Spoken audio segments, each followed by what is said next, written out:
Hello guys, ഞാനിന്നൊരു കപ്സ മസാല ഉണ്ടാക്കുന്ന തിരക്കിലാണേ. അതിന് ആദ്യം തന്നെ എണ്ണ ചൂടാക്കി അതിലേക്ക് പൊട്ടിക്കാനുള്ളതെല്ലാം പൊട്ടിച്ചു. ചെറുതായിട്ട് അരിഞ്ഞു വെച്ച സവോള ഇട്ട് കൊടുത്ത് നന്നായിട്ട് വഴറ്റി കഴിയുമ്പം ഇഞ്ചി വെളുത്തുള്ളി പേസ്റ്റ് ഇട്ട് വഴറ്റുക. അതിനുശേഷം നമുക്ക് ചിക്കൻ പീസ് എടുത്തിടണം. ചിക്കൻ പീസ് അത്യാവശ്യം വലുപ്പത്തിൽ മുറിച്ചതായിരിക്കണം. അതിട്ട് കഴിയുമ്പോൾ അതിലേക്ക് നമുക്ക് പൊടികളാണ് വേണ്ടത്. മല്ലിപ്പൊടി, മുളക് പൊടി, മഞ്ഞൾപ്പൊടി, കുരുമുളക് പൊടി, കപ്സ മസാല, ഉപ്പ്. ഇത്രയും ഇട്ട് നന്നായിട്ടൊന്ന് ഇളക്കുക.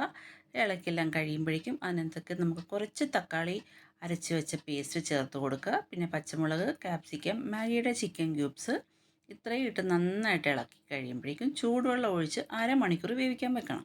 ഈ അരമണിക്കൂർ വെന്ത് കഴിയുമ്പം നമുക്കിതിൽ നിന്ന് ഈ ചിക്കൻ പീസ് ഫുള്ളും മാറ്റിയിട്ട് ആ ഗ്രേവിയിൽ വേണം നമുക്ക് നമ്മുടെ 1 മണിക്കൂർ കുതിർത്ത അരിയിട്ട് വേവിക്കാനായിട്ട്. അതിനുശേഷം നമുക്ക് ഈ ഗ്രേവി കുറച്ച് നമ്മൾ മാറ്റി വെക്കണേ.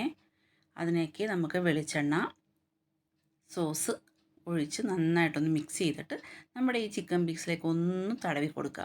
ഒന്ന് തടവിയെല്ലാം കഴിഞ്ഞിട്ട് നമുക്ക് കുറച്ച് ചില്ലി ഫ്ലേക്സ്, കുരുമുളക് പൊടി, മസാലപ്പൊടി ഒന്ന് മിക്സ് ചെയ്തിട്ട് അതിലേക്കൊന്ന് തൂക്കി കൊടുത്തിട്ട് നമുക്കൊരു ഫ്രൈ പാനിലോ ഓവനിലോ വെച്ച് ജസ്റ്റ് ഒന്ന് ചൂടാക്കാം.